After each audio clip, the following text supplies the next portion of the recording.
Ең бірінші осы өнімді көрсетті. Мен айттым, маған кәсібі керек жоқ. Бұл өнімді ішіп көрейін, бірақ сенгем жоқ. Әрине 5 жылдай мен емделіп жүрдім. Омыртқадан кеткен, менде грыжа. Омыртқада белде. Содан 5 жылда емделдім. Емшілерге дейін барып кеттік қой. Мына жаңағы сынықшыларға бардым, көп жерге бардым мен. Содан нәтиже болмады. Нәтиже болмаған себебі мен түсіндім, бұл біздің бойымызға витаминдар керек. Бірақ басқа компаниялардың өнімдерін ішкенімен сондай қатты нәтиже болған жоқ. Ал мынаны алып көрдім мен, LF8-ді. Ішкеннен кейін жақсы бір нәтиже алдым. Екі аптаның ішінде белім түзелді.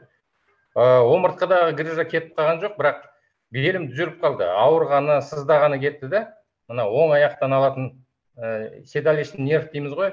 Бұл деген қақсаған кезде мына тіс сияқты қақсайтын. Содан белімді түзеліп қалды. Сол кезде содан менің сенімім зор болды бұл өнімге. Ойладым, мынау керемет зат. Бұл тамақ, бұл бад емес, бұл дәрі-дәрмек емес, бұл біздің клеткамызға арналған тамақ. Егер де біз мынандай тамақ ішсек, мысалы асқазанды толтырамыз ғой, сол сияқты, бұл клетканы тамақтандырады. Сондықтан мына өнім өте ұнады маған.